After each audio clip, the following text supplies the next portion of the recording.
نبی مکرم صلی اللہ علیہ وسلم کے کچھ ایسے اوصاف ہیں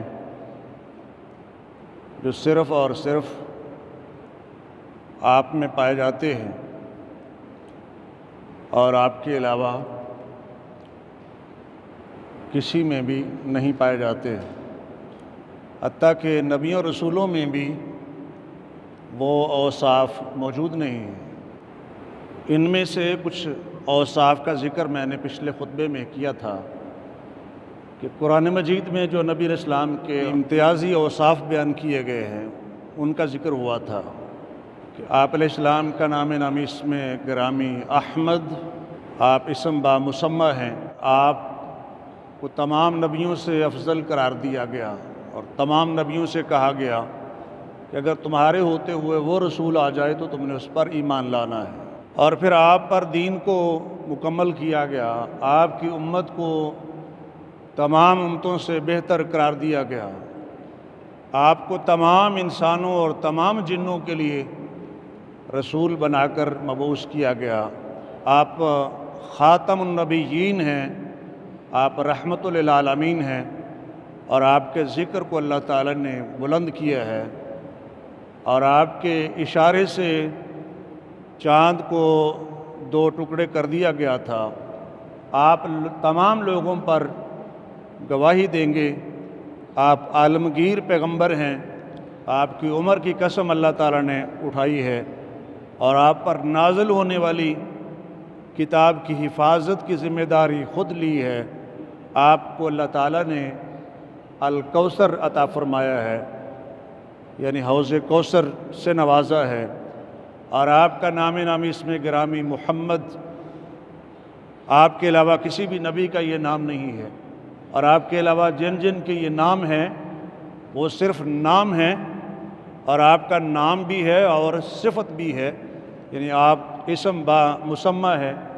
اللہ تعالیٰ نے آپ کو مقام محمود عطا فرمایا ہوا ہے، اور اسی کا دوسرا نام مقام وسیلہ بھی ہے، اور آپ فرماتے ہیں یہ وسیلہ جنت میں سب سے اونچا مقام ہے جو اللہ کے بندوں میں سے صرف ایک بندے کو ملے گا، اور میں امید کرتا ہوں کہ وہ میں ہوں گا، نبی علیہ السلام نے اپنے بارے میں فرمایا۔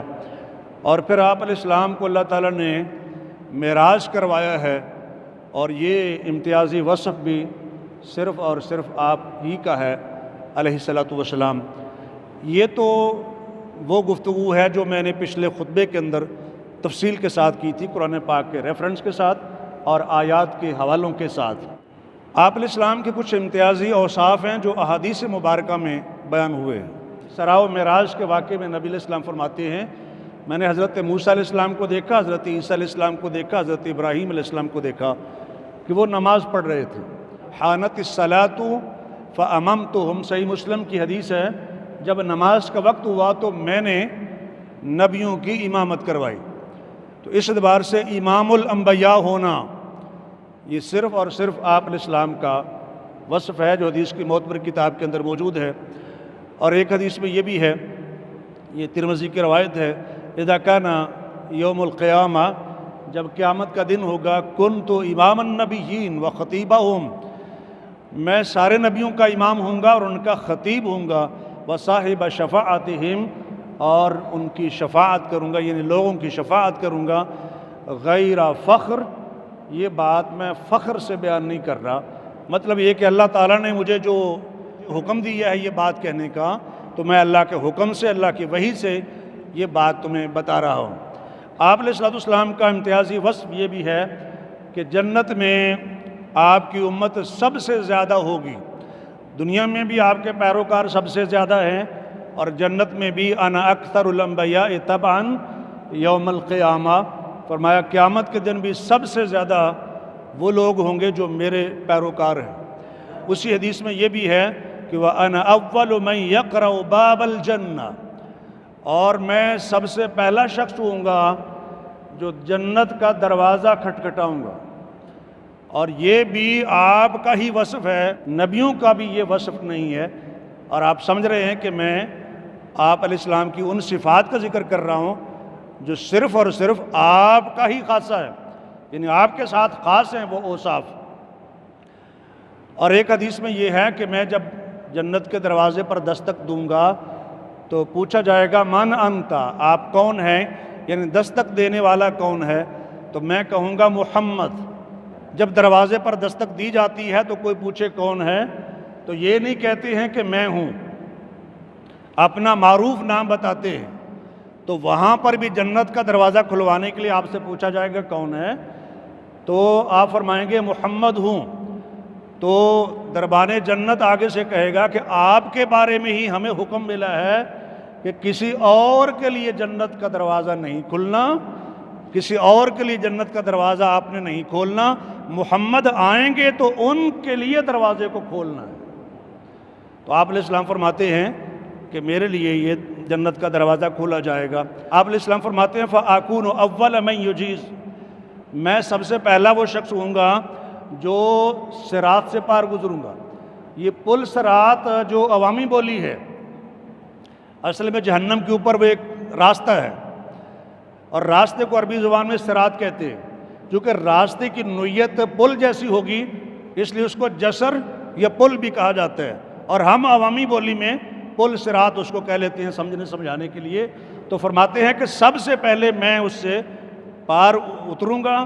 دعاء الرسل سلم سلم، رسولوں کی دعا یہ ہوگی اللہ سلامت رکھیے، اللہ سلامت رکھیے۔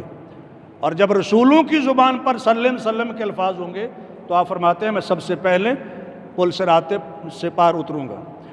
آپ فرماتے ہیں انا اول من يدخل الجنہ یوم القیامہ ولا فخر، میں سب سے پہلا شخص ہوں گا جو جنت میں داخل ہوں گا قیامت کے دن، اور یہ بات میں فخر سے بیان نہیں کر رہا۔ سب سے پہلے آپ جنت میں داخل ہوں گے، اور ابھی میں نے عرض کیا کہ سب سے پہلے جنت کا دروازہ آپ کھٹکھٹائیں گے اور آپ کے لیے ہی کھولا جائے گا۔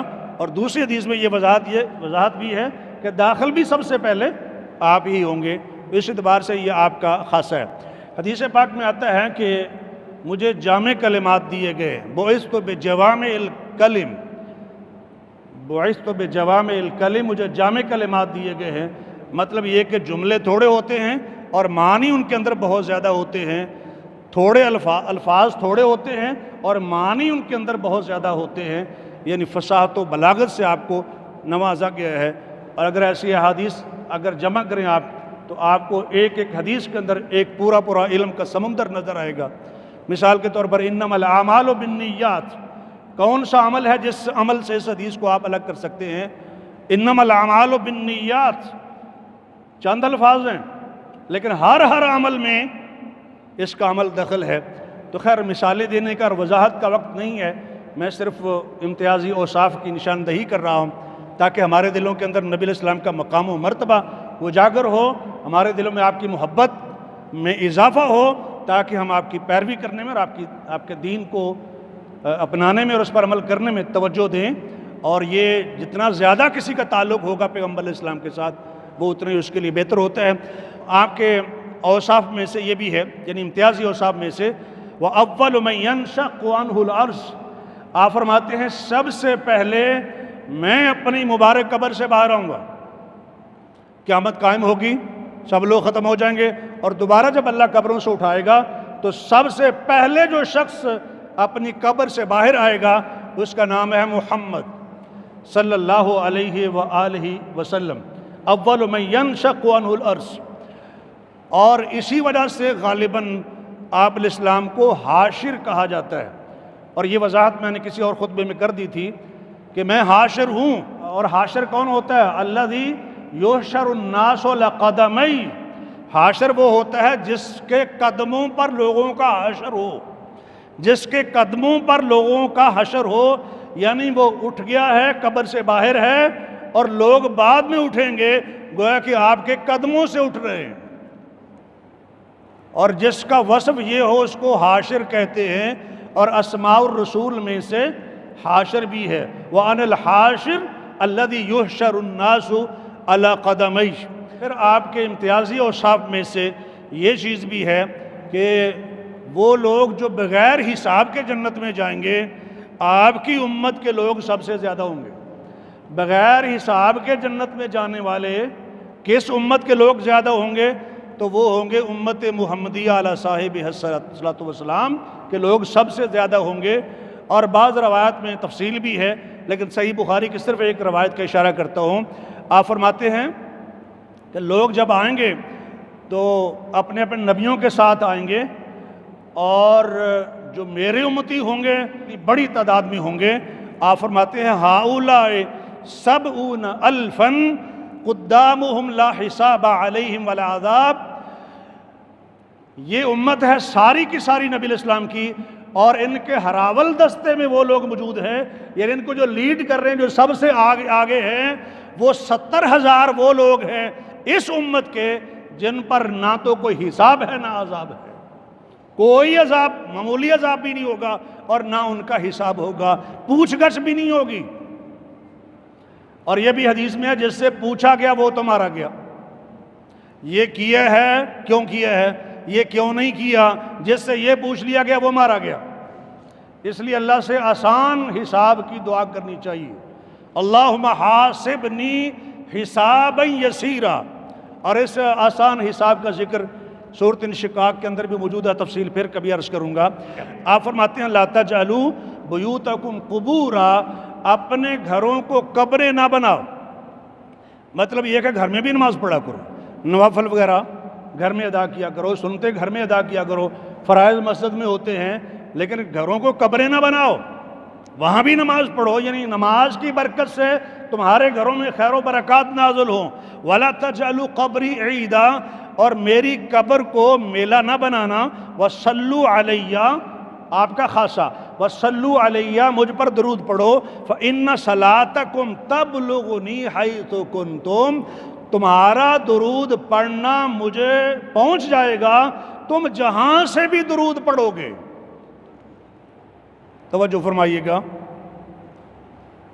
دعائیں التجائیں تو سب کو پہنچ جاتی ہیں، لیکن میں درود کی بات کر رہا ہوں، اور اگر مزید اس خاصے کو، یہ امتیازی وصف کو نمایاں کرنا چاہیں تو دیگر احادیث کا اشارہ کیا جا سکتا ہے جہاں یہ آتا ہے کہ اللہ نے نبی علیہ السلام پر درود پہنچانے کے لیے فرشتے مقرر کر رکھے، امتیوں کا درود پہنچانے کے لیے، یعنی نبی علیہ السلام کی وفات کے بعد، چونکہ وہی ذکر ہو رہا ہے، قبر کا ذکر ہوا نا کہ میری قبر کو میلہ نہ بنانا، درود جہاں سے بھی پڑھو گے پہنچے گا۔ دیگر روایات میں یہ ہے کہ اللہ نے امتیوں کا درود پہنچانے کے لیے فرشتے مقرر کر رکھے ہیں، اور یہ خاص وصف ہے محمد رسول اللہ صلی اللہ علیہ وسلم کا۔ یہ بھی آتا ہے قرآن میں کہ تمام رشتے ناطے ختم ہو جائیں گے، فلا انصاب بینہم، سورۃ مومنون، یہ رشتے ختم ہو جائیں گے، قریبی رشتوں کے لوگ جو وہ دور بھاگیں گے، قرآن میں اس کی تفصیل موجود ہے۔ لیکن ایک خاص بات جو نبی علیہ السلام کے ساتھ ہے وہ کیا ہے، حدیث سن لیجئے۔ آپ فرماتے ہیں فاطمہ تو مضغۃ منی، فاطمہ میرا ٹکڑا ہے، حضرت فاطمہ الزہرا رضی اللہ عنہا آپ فرماتے ہیں میرا ٹکڑا ہے، یقبضنی ما قبضہا، فاطمہ کو جو چیز رنجیدہ کرتی ہے وہ مجھے بھی رنجیدہ کرتی ہے۔ اگر کسی چیز سے فاطمہ کو غم پہنچتا ہے تو مجھے بھی غم پہنچتا ہے۔ یقبضنی ما قبضہا ویبسطنی ما بسطہا، اور جو چیز فاطمہ الزہرا کو خوش کرتی ہے وہ مجھے بھی خوش کرتی ہے۔ وَإِنَّ الْأَنْسَابَ يَوْمَ الْقِيَامَةِ تَنْقَطِعُ، تمام نسب قیامت کے دن ٹوٹ جائیں گے، رشتے ختم ہو جائیں گے، حسب و نسب سب چیزیں ختم ہو جائیں گی، غیر نسبی والسببی والسحری، تین الفاظ ہیں، فرمایا سوائے میرے نسب کے، سوائے میرے خاندان اور تعلق کے، والسحری، اور میرے دامادی رشتے کے۔ فاطمہ الزہرا کا ذکر ہو رہا ہے نا، تو حضرت علی کا ذکر بھی یہاں پر آ رہا ہے۔ سحری میں ابو العاص بن ربیع ہیں، عثمان بن عفان ہیں رضی اللہ عنہم اجمعین، تو فرمایا سارے رشتے منقطع ہو جائیں گے، لیکن میرا جو نسب کا رشتہ ہے، جس کا بھی رشتہ میرے ساتھ ہوگا وہ دمادی کا رشتہ ہوگا، تعلق کا رشتہ ہوگا یا نسب خاندان کا رشتہ ہوگا، وہ قیامت کے دن بھی نہیں ٹوٹے گا۔ خاصہ ہو گیا نا جی، یعنی ایسی خوبی جو صرف آپ ہی کی ہے، آپ کے علاوہ کسی کو یہ شرف حاصل نہیں ہے۔ آپ فرماتے ہیں نصرت بالرعب مسیرۃ شہر، دشمن کے اوپر میرا رعب پڑتا ہے جبکہ میرا دشمن 1 مہینے کی مسافت پر ہوتا ہے۔ آپ فرماتے ہیں میرا دشمن 1 مہینے کی مسافت پر ہوتا ہے اور وہاں پر بھی میرا رعب اس کے اوپر پڑتا ہے۔ کس نے ڈالا یہ رعب؟ اللہ تعالیٰ نے۔ نبی علیہ السلام کا جو اللہ نے رعب رکھا ہے وہ دشمن کے اوپر پڑتا ہے، خواہ دشمن 1 مہینے کے سفر پر ہی کیوں نہ ہو، 1 مہینے کے ڈسٹینس پر بھی کیوں نہ ہو، تب بھی وہ وہاں کانپتا ہے اور اس پر رو پڑتا ہے۔ یہ خاصہ ہے محمد رسول اللہ صلی اللہ علیہ وسلم کا، اور آپ فرماتے ہیں میرے علاوہ یہ چیز کسی کو نہیں ملی۔ اور اسی حدیث کے شروع میں بخاری میں بھی ہے، مسلم میں بھی ہے کہ مجھے 5 چیزیں وہ ملی ہیں جو میرے علاوہ کسی کو نہیں ملی ہیں۔ 5 میں سے ایک کا ذکر کر رہا ہوں، باقی بھی اپنی جگہ پہ آ رہی ہیں۔ ان میں سے ایک یہ کہ مہینے کے سفر پر دشمن ہو، مسافر پر، فاصلے پر ہو، تو وہاں پر بھی نبی علیہ السلام کا رعب پڑتا ہے۔ بعض حدیث میں مہینے کا ذکر نہیں ہے، لیکن میں نے صرف اس حدیث کا انتخاب کیا ہے جس میں مہینے کا ذکر ہے، چونکہ نبیوں کا رعب تو ہوتا ہے، تمام نبیوں کا رعب ہوتا ہے، لیکن اتنے فاصلے سے وہ خاصہ ہے آخری پیغمبر محمد رسول اللہ صلی اللہ علیہ وسلم کا۔ اور آپ فرماتے ہیں ما بین بیتی و منبری روضۃ من ریاض الجنہ، بخاری مسلم کی حدیث ہے، فرمایا میرے گھر کے اور میرے منبر کے درمیان جو جگہ ہے نا وہ جنت کے باغیچوں میں سے ایک باغیچہ ہے۔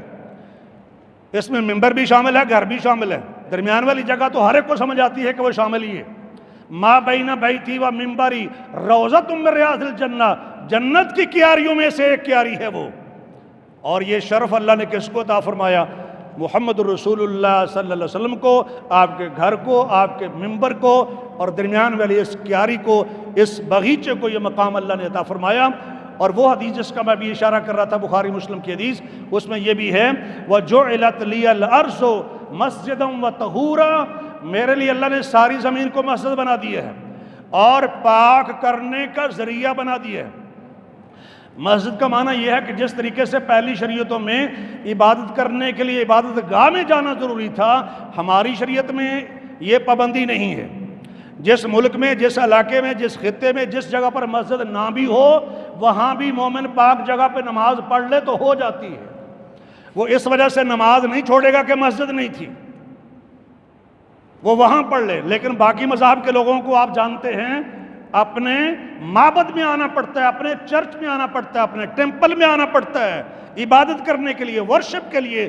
لیکن اللہ تعالیٰ نے آسانی پیدا کر دی امت محمدی علیہ صاحب الصلاۃ والسلام پر۔ اور دوسری بات یہ ہے کہ پانی نہ ملے تو پاک مٹی سے تیمم کر لے یہ امت، تو یہ بھی خاصہ ہے نبی علیہ السلام کا۔ اور فرماتے ہیں کہ آپ زمین کو پاک بنایا گئے، اس لیے فرمایا فَتَيَمَّمُوا صَعِيدًا طَيِّبًا، پاکیزہ مٹی سے تیمم کر لیا کرو۔ اور یہ جو بات ہے نا مسجد بنا دیا گیا ہے، یہ تو بتایا گیا فلاں فلاں جگہ پر نماز نہیں ہوتی، تو اس فلاں فلاں جگہ کو تو آپ الگ کر دیں، جگہ پاک نہیں ہے تو اس پر تو نماز نہیں ہوگی، لیکن جگہ پاک ہو جہاں کہیں بھی آپ ہیں، آپ دنیا کے اس پار ہیں، انڈونیشیا میں ہیں، یا دنیا کے اس پار امریکہ میں ہیں، جہاں بھی آپ نماز پڑھیں گے، اللہ کو سجدہ کریں گے، وہ مالک قبول کرنے والا ہے۔ اور حدیث میں یہ الفاظ وضاحت بھی کرتے ہیں، مسجدوں کی اہمیت کم کرنے والی بات نہیں ہے۔ حدیث میں یہ ہے کہ فَأَيُّمَا رَجُلٍ، جو بھی آدمی من امتی، میری امت کا، أَدْرَكَتْهُ الصَّلَاةُ، جسے نماز کا وقت ہو جائے، فَلْيُصَلِّ، تو وہ نماز پڑھ لے۔ مسجد ہے تو مسجد میں جائے، فرائض کی بات، اور اگر مسجد نہیں ہے تو پھر بھی نماز کو وقت سے مؤخر نہ کرے، نماز پڑھ لے، اس کی نماز جہاں بھی پڑھے گا ہو جائے گی۔ یہ خاصہ ہے اس امت کا۔ اور آپ فرماتے ہیں انا سید ولد آدم، میں حضرت آدم کی ساری اولاد کا سردار ہوں۔ اور ایک حدیث میں یہ بھی ہے یوم القیامہ، قیامت کے دن آدم علیہ السلام کی ساری اولاد کا سردار ہوں گا۔ اور ایک حدیث میں یہ بھی ہے والا فخر، یہ بات میں فخر سے بیان نہیں کر رہا، مطلب یہ کہ اللہ کا فضل بیان کر رہا ہوں، اللہ کا فضل کبیر اور فضل عظیم اور احسان عظیم کو بیان کر رہا ہوں، یہ فخریہ بات نہیں کر رہا، چونکہ آپ علیہ السلام میں بہت زیادہ عاجزی اور انکساری پائی جاتی تھی۔ اور پھر آپ فرماتے ہیں اوتیت الشفاعہ، مجھے شفاعت دی گئی ہے۔ شفاعت تو بہت سے لوگ کریں گے، حفاظ بھی کریں گے، شہداء بھی کریں گے، اولیاء اللہ بھی کریں گے، نیک لوگ بھی شفاعت کریں گے، لیکن اس شفاعت سے مراد شفاعت عظمیٰ اور شفاعت کبریٰ ہے۔ سب سے بڑی شفاعت جسے نبی بھی معذرت کر دیں گے وہ شفاعت آپ کریں گے۔ وہ حساب شروع کرنے کی بات ہو یا میدان محشر میں اس کے بعد کی اجتماعی طور پر پوری خلقت کے لیے شفاعت ہو، وہ صرف اور صرف آپ علیہ السلام کے ساتھ خاص ہے۔ اور پھر آپ فرماتے ہیں اول شافع و اول مشفع، میں سب سے پہلا شفاعت کرنے والا ہوں گا اور سب سے پہلا شخص ہوں گا جس کی شفاعت کو قبول کیا جائے گا۔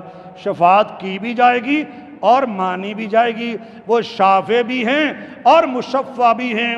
شافع شفاعت کرنے والا اور مشفع جس کی شفاعت کو اللہ کی بارگاہ میں قبولیت حاصل ہو جائے تو شفاعت کریں گے بھی اور قبول بھی ہوگی۔ ہم میں سے بہت سارے ہیں دنیا میں کرتے ہیں، مانتا کوئی نہیں، لیکن وہاں وہ شافع بھی صرف نہیں ہیں، مشفع بھی ہیں۔ اور پھر آپ علیہ السلام فرماتے ہیں من رآنی فی المنام، جو شخص مجھے خواب میں دیکھے فقد رآنی، تو اس نے در حقیقت مجھے ہی دیکھا۔ فإن الشیطان لا يتمثل فی صورتی، اس لیے کہ شیطان میری صورت کو اختیار نہیں کر سکتا۔ یہ خاصہ پیغمبر کا۔ ہاں ایک بات سن لیں، آپ شاید پہلے نہ سنی ہو، وہ کسی اور شکل میں آ کے جھوٹ بول سکتا ہے جب پتہ ہی نہیں ہے کہ حلیہ مبارک کیسے تھا۔ جیسے ایک صاحب نے کہا کہ نبی پاک علیہ السلام ملے تھے، ماشاءاللہ سفید داڑھی مبارک تھی۔ اللہ کے بندو، سفید داڑھی تو نبی علیہ السلام کی کبھی تھی ہی نہیں، چاند بال سفید تھے اور آپ دنیا سے پردہ فرما گئے، آپ کی رحلت ہو گئی، وفات ہو گئی۔ اس کا مطلب ہے کسی اور کو دیکھا آپ نے، آپ کو نہیں دیکھا۔ تو اس لیے یہ تفصیل میں جانے کا وقت تو نہیں ہے، لیکن میں اس طرف اشارہ کر رہا ہوں۔ ہاں آپ کی شکل اختیار کر لیں، اللہ نے اپنے پیغمبر کو یہ عظمت عطا فرمائی ہے کہ اور لوگوں کی شکلیں تو وہ اختیار کر کے آ سکتا ہے، کسی اور شکل میں آ سکتا ہے، لیکن محمد رسول اللہ کی شکل میں نہیں آ سکتا۔ اللہ نے بیان کر دیا، یہ نبی کی عظمت ہے کہ شیطان کسی بھی یعنی پوری قوت طاقت صرف کر لے، آپ کی شکل اختیار نہیں کر سکتا۔ یہ خاصہ ہے پیغمبر علیہ السلام کا۔ اور پھر آپ علیہ السلام فرماتے ہیں ان ھذہ صدقات من اوساخ الناس، یہ صدقات، یہ زکوٰۃ لوگوں کی میل ہوتی ہے، یہ لوگوں کے مالوں کی میل کچیل ہوتی ہے۔ لا تحل لمحمد ولا لآل محمد، یہ حضرت محمد کے لیے اور آل محمد کے لیے حلال نہیں ہے۔ زکوٰۃ اور صدقہ آپ کی آل پر اور آپ کے لیے حلال نہیں ہے، یہ خاص بات ہے۔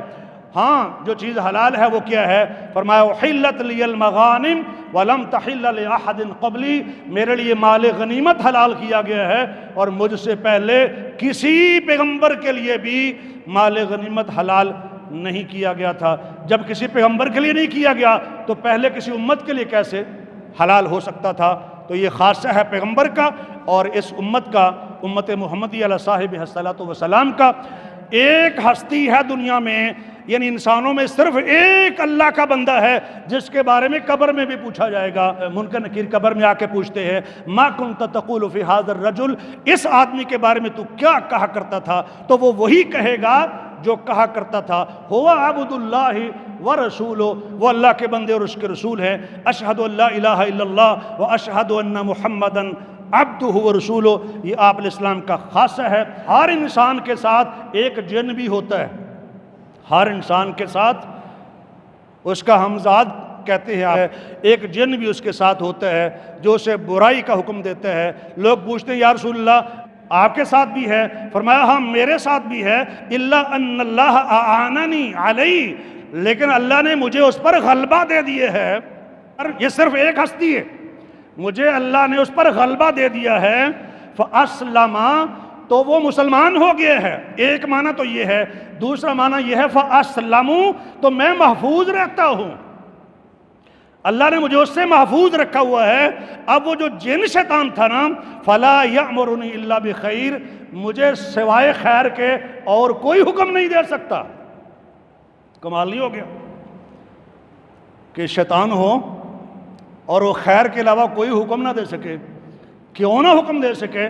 اس لیے کہ آگے محمد رسول اللہ صلی اللہ علیہ وسلم صحیح بخاری میں ہے، صحابہ کہتے ہیں کہ ہم یہ بات کیا کرتے تھے کہ انہ اوتی قوت 30، کہ نبی علیہ السلام کو جسمانی طور پر جو قوت اللہ نے عطا فرمائی ہے وہ 30 مردوں کے برابر ہے۔ یہ بھی خاصہ ہے محمد رسول اللہ کا۔ آپ فرماتے ہیں وَبِيَدِي لِوَاءُ الْحَمْدِ، میرے ہاتھ میں حمد کا جھنڈا ہوگا، اور یہ بات میں فخر سے نہیں کہتا۔ کیا آدم اور ان کے علاوہ تمام لوگ یعنی نبی بھی میرے حمد کے جھنڈے کے نیچے ہوں گے، الا تحت لوائی، یہ بھی امتیازی وصف ہے۔ پھر آپ فرماتے ہیں جو آدمی بیٹھ کر نماز پڑھے تو اس کو آدھا ثواب ملتا ہے۔ حضرت عبداللہ بن عمر کو بتایا گیا تھا کہ جو بیٹھ کر نماز پڑھنے سے آدھا ثواب ملتا ہے، نفل سنت کھڑے ہو کے نماز پڑھیں تو پورا ثواب، بیٹھ کر پڑھیں تو آدھا ثواب۔ لیکن عبداللہ بن عمر فرماتے ہیں کہ مجھے تو یہ بتایا گیا تھا اللہ کے نبی کی طرف سے کہ آپ نے فرمایا ہے، اور وہ حدیث میں ہے، صحیح مسلم میں روایت ہے، کہتے ہیں ایک دفعہ میں نبی پاک علیہ السلام کے پاس گیا تو آپ بیٹھ کے نماز پڑھ رہے تھے، میں نے آپ کے سر مبارک پہ ہاتھ رکھ دیا۔ آپ نے پوچھا کہ عبداللہ کیا بات ہے، یا عبداللہ ابن عمر کیا معاملہ ہے؟ کہتے ہیں یا رسول اللہ مجھے تو بتایا گیا تھا کہ آپ نے فرمایا ہے کہ بیٹھ کر نماز پڑھنے سے آدھا ثواب ملتا ہے، وَأَنْتَ تُصَلِّي قَاعِدًا، جب کہ آپ خود بیٹھ کر نماز پڑھ رہے ہیں۔ آپ نے خود فرمایا نا بیٹھ کے نماز پڑھنے سے آدھا ثواب ملتا ہے، تو خود بیٹھ کے پڑھ رہے ہیں۔ آپ علیہ السلام فرماتے ہیں اجل ٹھیک بات ہے کہ بیٹھ کر نماز پڑھنے سے آدھا ثواب ملتا ہے، وَلَكِنِّي لَسْتُ كَأَحَدٍ مِّنْكُمْ، لیکن میں تم جیسا تو نہیں ہوں، لیکن میں تم جیسا تو نہیں ہوں۔ مقام و مرتبے کی بات ہو رہی ہے، شان و عظمت کی بات ہو رہی ہے، میں تم جیسا نہیں ہوں۔ شارحین حدیث بیان کرتے ہیں اس کا کیا مطلب ہے کہ میں تم جیسا نہیں ہوں؟ اس کا مطلب یہ ہے کہ سنت نفل اللہ کے نبی اگر بیٹھ کر بھی پڑھیں تو بھی آپ کو پورا ثواب ملتا ہے، جبکہ امت کو آدھا ملتا ہے۔ کوئی اور بیٹھ کے پڑھے تو آدھا ثواب ملے گا، محمد رسول اللہ بیٹھ کے بھی نماز پڑھے تو پورا ثواب ملتا ہے۔ یہ امتیازی وصف ہے۔ فواللہ ما یخفى علی رکوعکم ولا خشوعکم، نبی علیہ السلام فرماتے ہیں جب تم نماز میں ہوتے ہو تمہارا رکوع بھی میرے سامنے ہوتا ہے اور تمہارا خشوع بھی میرے سامنے ہوتا ہے۔ آپ تو آگے نماز پڑھا رہے ہیں، آپ کا منہ تو قبلہ شریف کی طرف ہے اور مقتدی تو پیچھے ہیں، آپ فرماتے ہیں میں تمہیں دیکھتا ہوں، چہرہ مبارک اس طرف ہے، فرماتے ہیں دیکھتا ہوں۔ اور دوسری حدیث میں تو بالکل بات آپ نے کھول ہی دی، فرمایا کما اراکم، یہ باتیں آپ نماز کے بعد بیان فرما رہے تھے، نماز سے باہر تھے، نماز سے بعد بیان فرما رہے تھے۔ فرمایا میں تمہیں ایسے دیکھتا ہوں کما اراکم، جیسے اب دیکھ رہا ہوں نا، بھائی میں آپ کو دیکھ رہا ہوں نا، تو میرا منہ اگر اس طرف ہو تو پھر بھی ایسے ہی دیکھوں جیسے اب دیکھ رہا ہوں۔ تو یہ کس کا خاصہ ہے؟ صرف اور صرف محمد رسول اللہ کا یہ امتیازی وصف ہے صلی اللہ علیہ وسلم کا۔ آپ نے فرمایا لا تواصلوا، وصال نہ کیا کرو۔ وصال کا مطلب ہوتا ہے ایک روزہ افطار نہیں کیا اگلا شروع کر دیا، کئی کے دن کا روزہ رکھا، سارا دن رکھا، رات بھی رکھا، پھر اگلا دن شروع کر دیا، پھر اگلا دن شروع کر دیا، کئی دن کا روزہ مسلسل۔ لوگوں نے کہا یا رسول اللہ انکا تواصل، یا رسول اللہ آپ تو وصال فی الصوم کرتے ہیں، آپ خود تو یہ روزہ رکھتے ہیں، یہ نفلی روزے کی بات ہو رہی ہے۔ آپ نے فرمایا انی لست مثلکم، میں تم جیسا تو نہیں ہوں نا۔ اور ایک حدیث میں یہ بھی ہے میں رات گزارتا ہوں اطعم و اسقا، مجھے کھلایا بھی جاتا ہے مجھے پلایا بھی جاتا ہے، روزہ پھر بھی برقرار رہتا ہے۔ وہ کون سی غذا ہے جو کھا پی بھی لیں اور روزہ پھر بھی برقرار ہو؟ یہاں شارحین حدیث کہتے ہیں یہ روحانی قوت ہے کہ اللہ نے مجھ محمد رسول اللہ صلی اللہ علیہ وسلم کو وہ روحانی قوت عطا فرمائی ہوئی ہے جو تمہارے اندر نہیں ہے، اس لیے میں تو برداشت کر لیتا ہوں، اللہ نے مجھے تو یہ برداشت کا مادہ دیا ہوا ہے، تمہارے اندر نہیں ہے۔ اس لیے فرمایا ایوکم مثلی، تم میں سے مجھ جیسا کون ہے؟ اس لیے جب مقام و مرتبے کی بات آئے گی، عظمت اور فضیلت کی بات آئے گی، تو روئے زمین پر نہ کوئی آپ جیسا ہے اور نہ کسی کے اندر آپ جیسے، یہ امتیازی اوصاف ہیں۔ اللہ تعالیٰ سمجھنے کی توفیق عطا فرمائے۔ وآخر دعوانا الحمدللہ رب العالمین۔